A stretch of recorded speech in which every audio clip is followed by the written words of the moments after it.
guys, welcome back to the Heart of Home. I'm Courtney and I'm super glad that you found my little corner of the internet right here.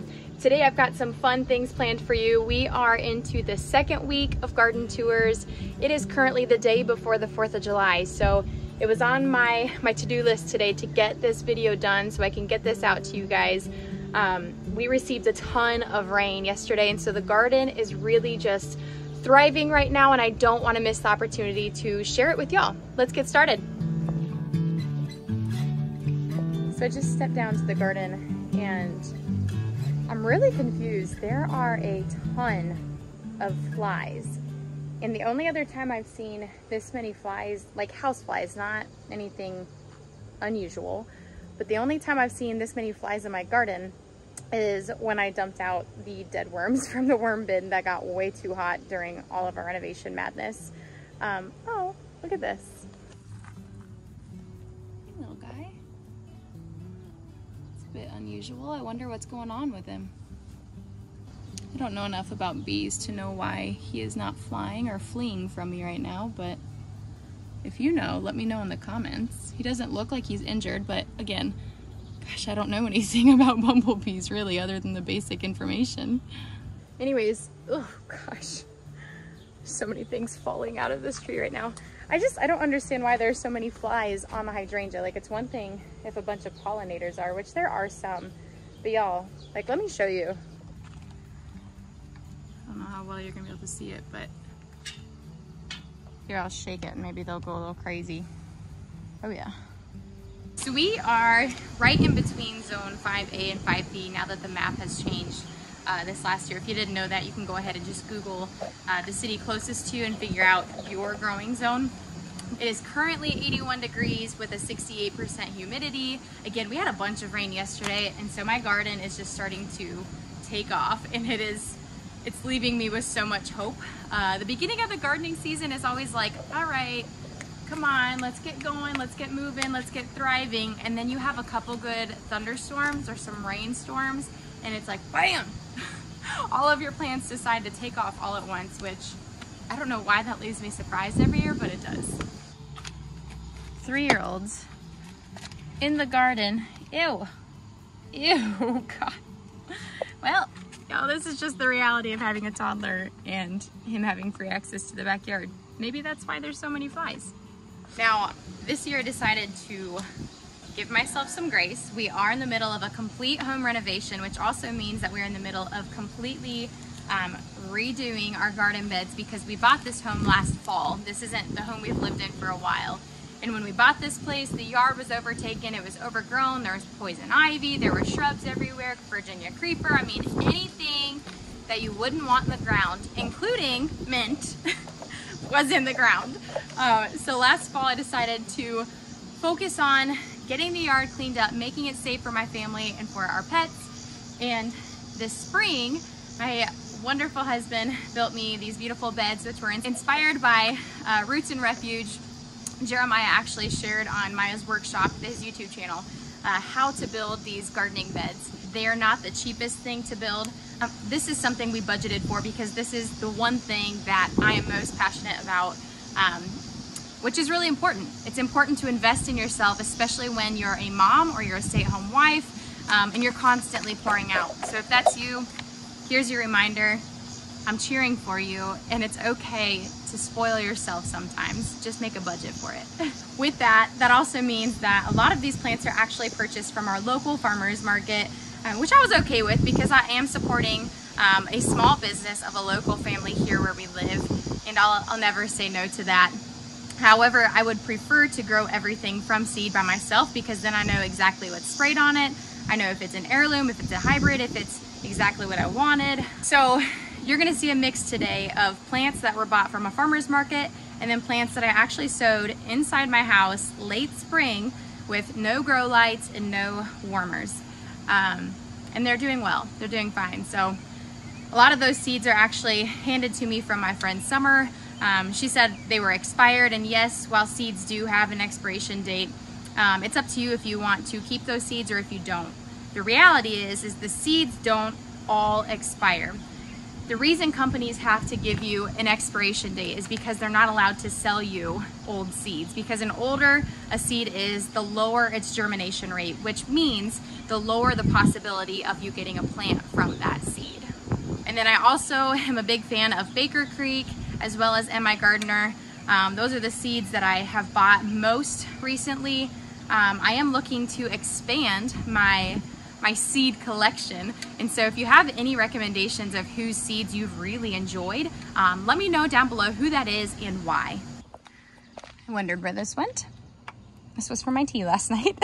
I keep thinking I'm going crazy because every now and then something hits my head and it's like, it feels like the weight of a raindrop, but it is not rainy and there's no rain in the forecast today.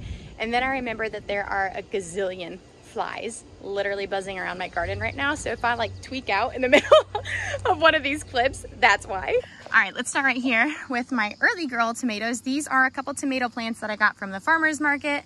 And the reason I got these early girls, I'll try to show you guys the tag here, is because the tomatoes I started in my house are a part of what I'm calling the tomato saga.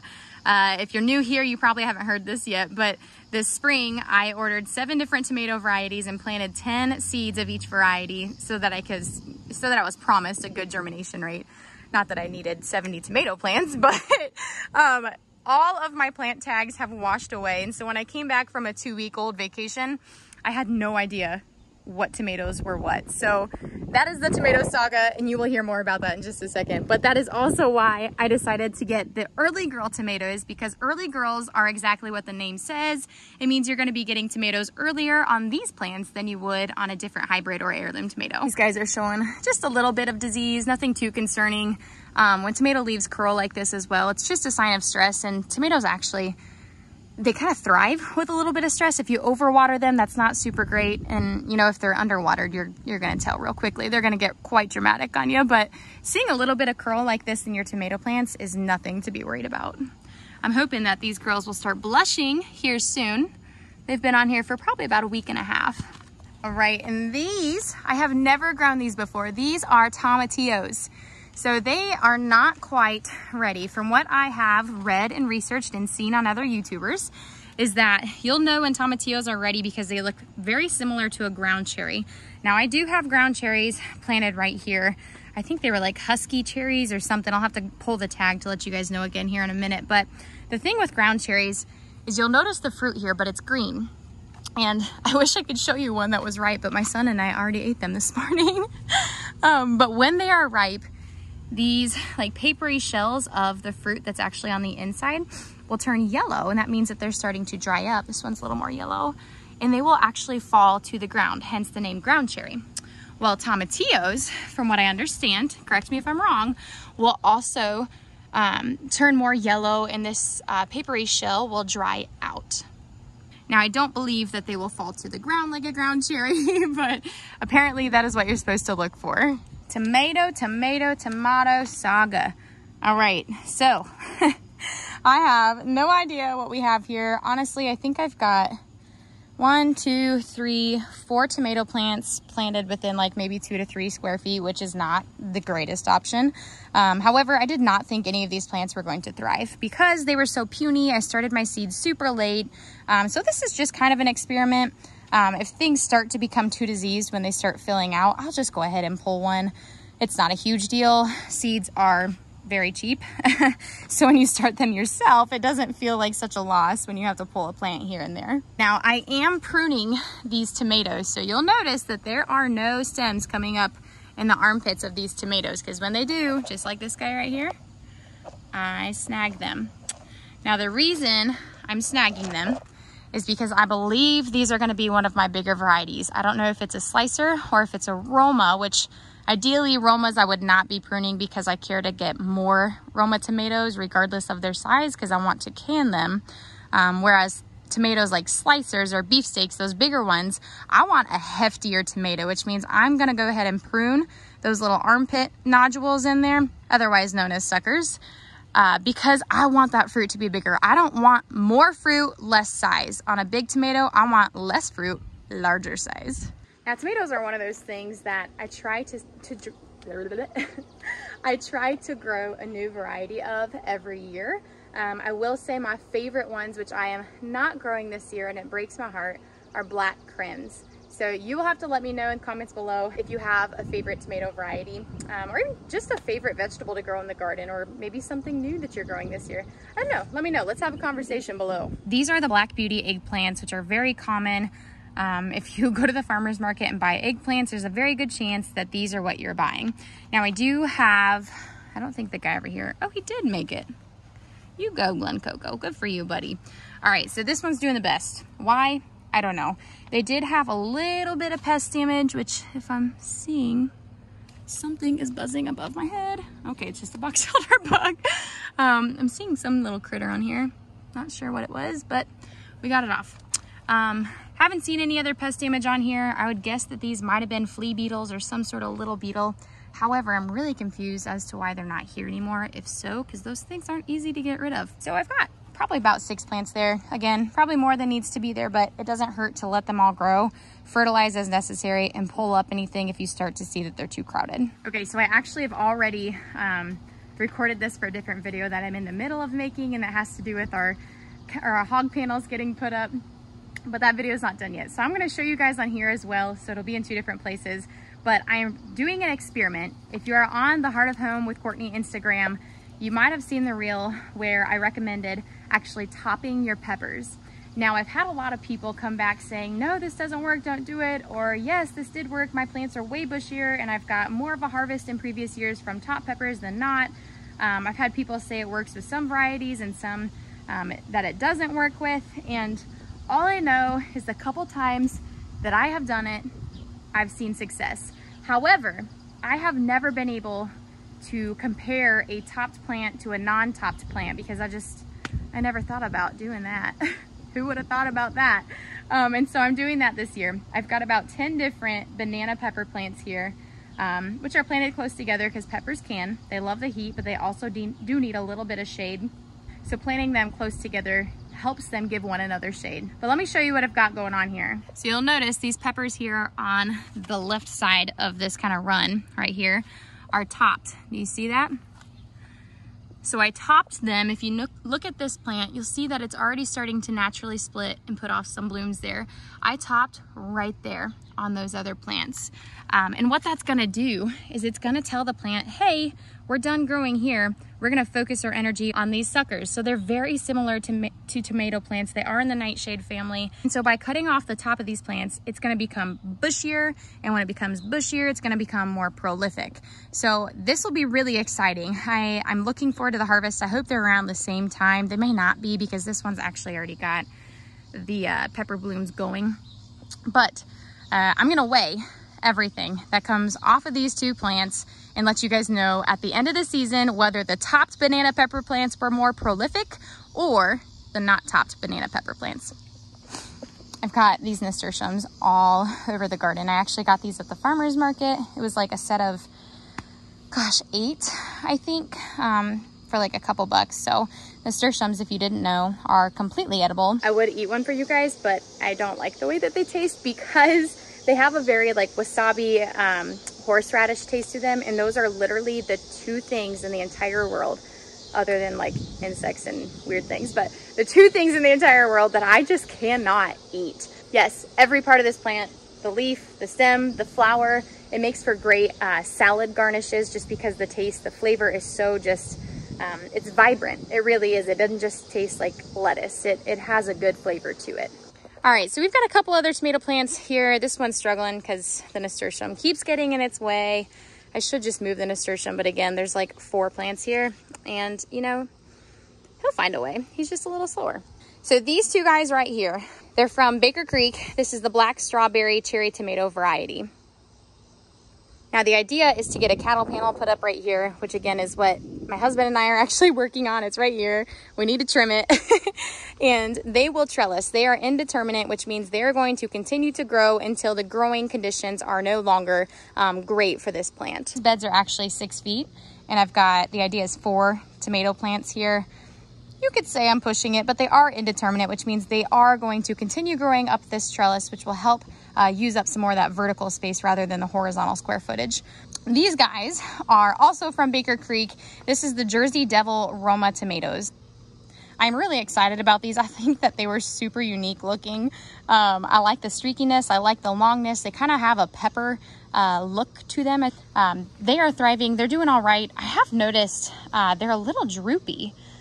And, you know, when I first came out here and saw this, I thought maybe it was just one of these branches snapped and it was struggling, but they are not snapped. And I'm not sure why they're droopy. They're well watered. As you can see, they're not, their leaves are not curling up or anything. So I don't know. The foliage on these are also very interesting. They're more spiky compared to a regular tomato leaf. Here we'll compare the black strawberry and the Jersey Devil right next to each other, side by side. See, look at that. Right there on the left is that black strawberry cherry tomato, and on the right is the Jersey Devil Roma tomatoes. And you'll notice they're just more spiky in their foliage, which is quite interesting. Now these guys, look at this beautiful eruption of pickling cucumbers. Now this is another variety, another plant that I got from the farmer's market. The reason I chose pickling cucumbers over anything else is, one, I have noticed in the last decade that I've been gardening that I always plant cucumbers because it's like a staple.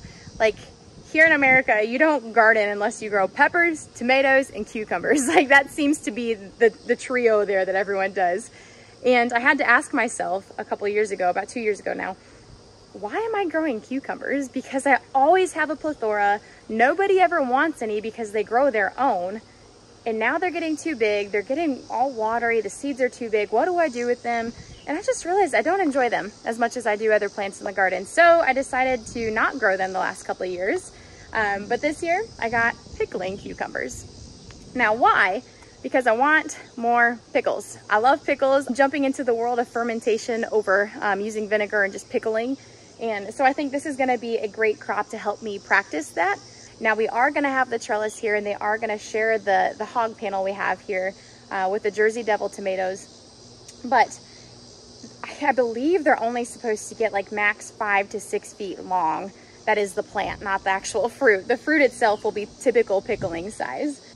And then right next to it, I've got 3 miniature Persian cantaloupe plants. Again, probably way too many for this space, but you know what? It doesn't hurt to sow extra and just have to remove a couple. Seeds are cheap. So you might notice in between here are carrots. I couldn't tell you what variety. Again, the carrots and the Persian cantaloupe is actually from my friend Summer. She just kind of gave me the seeds, but in our growing zone here in zone 5A, 5B, it is getting a little too warm for carrots.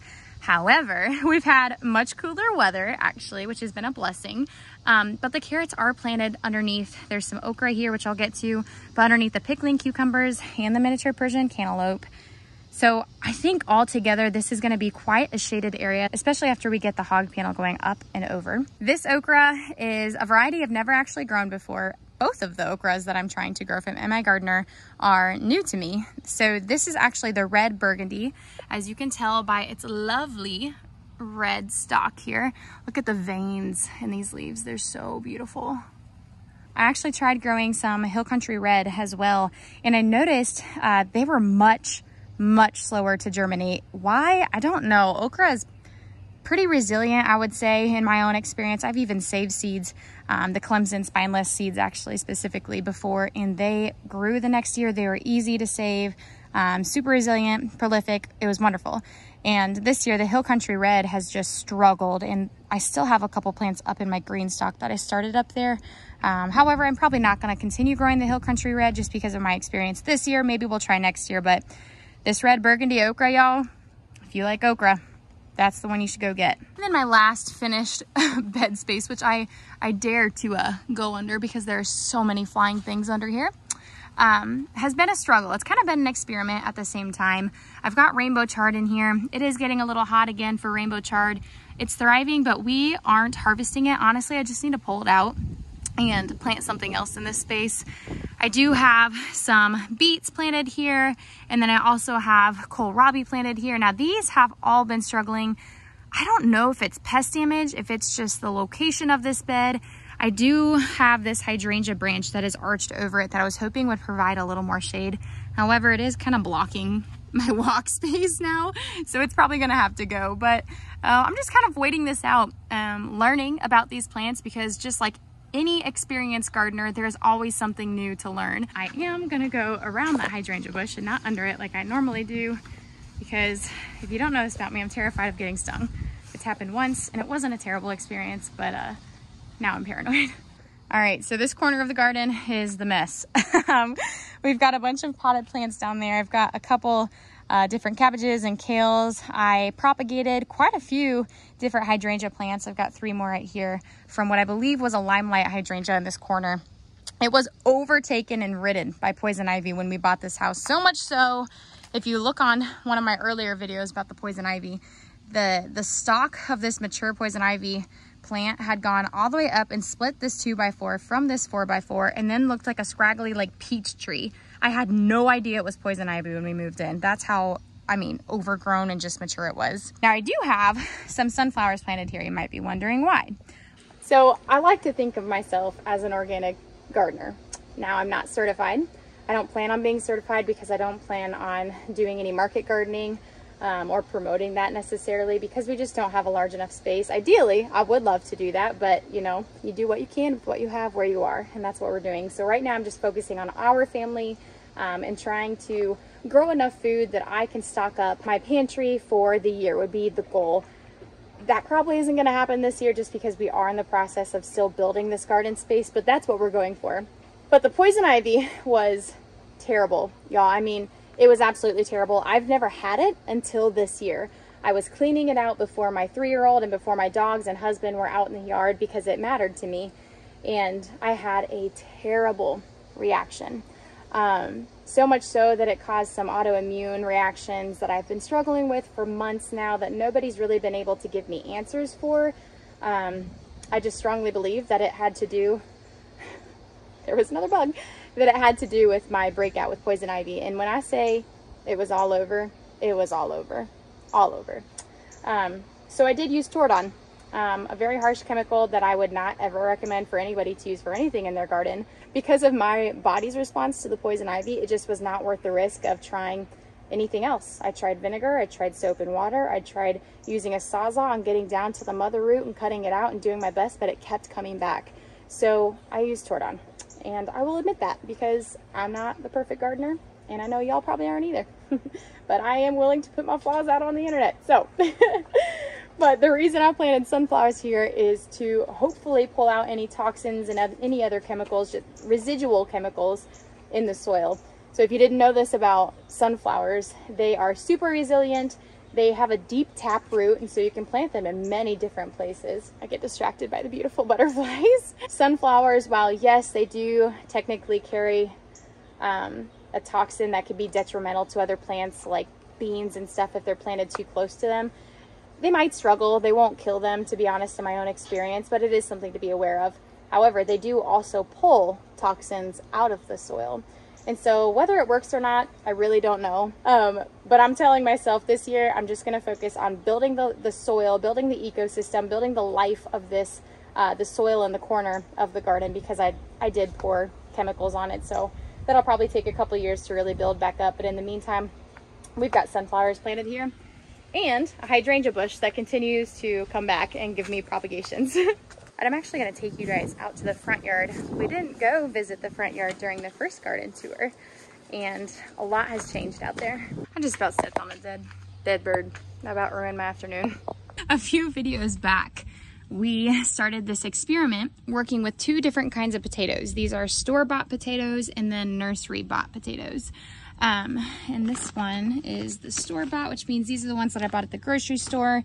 They started to go bad, and I thought, well, you know, people have always said you can plant them, and you can. I've done it before and I've gotten a harvest, but I am curious how well they do compared to nursery bought potatoes. You're gonna notice that they are super tall. They were heavy. They're falling over in this bag. Yes, I think if I wasn't doing an experiment, I might add a little soil because there is enough room to just add up some soil and support the plant a little more. However, I wanna keep this experiment just clean and cut. I don't want to put a bunch of variables in there, so we left all the soil as it was. There's no extra soil added. It's just what it was in the video, and if you haven't watched that video, I'll go ahead and tag a link here for you guys. One thing I am noticing is that these store-bought grocery store bot potatoes that I planted from inside my kitchen are experiencing a little more pest damage. Now, that could be because they are so low to the ground. I haven't seen any pests on here, so I couldn't tell you exactly what is eating the plant. It may affect the harvest, it may not. Obviously, when you eat the foliage on the plant like that, it's taking away the opportunities for it to receive energy from the sun and photosynthesize. So it could inhibit the plant from growing to its full potential. Now, looking over here at the nursery bot potatoes, the foliage on these plants is doing much better, and it is also down on the ground. So it's hard to say. It's probably just because this has been a variety that's been hybridized and has been made more resilient to pests, which is more frequent with hybrid variety seeds. If you buy anything local to your region, you're going to have a more resilient plant to your region. However, when I buy seeds that were stabilized, let's say in Florida, and I grow them up here in Iowa, we have very different ecosystems. We have very different pests, different insects, different everything. So a different person growing the same seed down in Florida might experience a much different pest situation than I would here in Iowa, because that seed has not been stabilized in our ecosystem, and so it's going to respond differently here. I think I just got a mosquito bite on my neck, and that is the most annoying thing in the world. And one of the most exciting parts of the front yard is this bed. Now you're thinking, why is that? It's a peony bed. Yes it is. But what you might see if you have gardening eyes, put your gardening goggles on, is the garlic that's planted under here. And the last thing I want to share with y'all is my green stalk.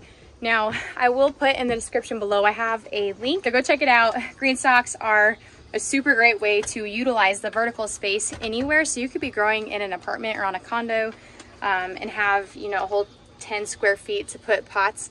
Well, if you're doing that, if you're going to do container gardening, invest in a green stalk. This green stalk you see right here has 42 different growing spaces. It's also perfect for like my grandma. I've been telling her she needs to get one because she's struggling to get down into the soil to really harvest anything in her garden anymore. So, but if you shop with my link, which is down in the description below, not only does it support green stalk, it supports my family. You do have to spend over $75 and you'll receive $10 off, which may not be huge, but it does make the difference. And you can stack that on top of other deals. Now, quite similar to my tomato saga, when I started my seeds, I knew that I was starting them late, didn't have grow lights set up, didn't have my grow mats or anything, my heat mats. But I thought, you know what, a seed in the soil is better than no seed at all and having to buy everything. And so I tried. But what I should have known, and a part of me knew, but a part of me was like, I'm gonna do it anyways, was sowing my legumes way too early. And so they did get leggy because I didn't have a light. If you have a light when your seed's starting, you want to make sure they're within an inch of the plant, or else the plant will stretch, and that makes the stalk stretch out, obviously, because it's stretching to the light. But when it stretches out too fast and too tall, the plant will become what's called leggy. Now, when it's leggy, it becomes weak. It's just less prolific if you think of it that way, because more of the energy was put into growing tall and not like putting off on the side shoots where all of your fruit's gonna be. So, but instead of throwing all of my legumes away, I thought, you know what, I'm gonna plant them out in my green stalk, which we had before our garden beds were complete, and see if they produce anything. And I've already harvested a whole round of golden wax beans off of, I think the 5 leggy, puny bean plants that I have in here. Right here, this is a golden wax one. I have already harvested the beans off of here. Honestly, if it's done setting them off, I could just pull it. I'll just keep an eye on that. I've got a few more. You can see right here, this guy's starting to grow. That's also a golden wax bean. I have some other bean plants in here as well. I do have like pinto beans. I've got some garbanzo beans, which are what these guys are. I am hoping to get these transplanted actually into the next garden bed that is almost done. We just need to finish filling it, but it's been so rainy and we've been so busy. I've got a couple more cabbage starts that I started here. Last thing that I had planted in here that I started indoors were a couple different melons. So I have cucumbers, watermelon, and more of those Persian, miniature Persian cantaloupes. It's hard to say which one's which, honestly. Okay, this one right here is a watermelon. So again, my friend Summer gave me these seeds. I'm not sure what the variety is. but it's gonna try to grow. And if I were to support this and to keep it trellising up something, there's a good chance that it could actually thrive and be successful in this green stalk. I just have to make sure it stays well fertilized. And then right next to it, next to the dog bowl, is a cucumber plant. And this cucumber plant is actually looking really great. Now this one is not the pickling cucumber. I'm trying to follow it to figure out where it's planted. So it's actually planted up here with my rosemary, and it is cascaded all the way down. It's trying to grab onto stuff. It used to be grabbing onto my side table right there, and apparently now it's grabbing onto the mint. You guys holding hands, huh? Well, y'all, that's really it. That is the second week garden tour. The garden is thriving. Apparently so are all the flies and all of the pollinators. They finally found my hydrangea bush, and hopefully they don't find me. But in the meantime, I am going to get these cattle panels up, and I'm gonna get our family prepared for the 4th of July. I hope you guys had a great 4th of July. By the time you're seeing this, it'll be past that. But until then, I'll catch you on the next video. See ya.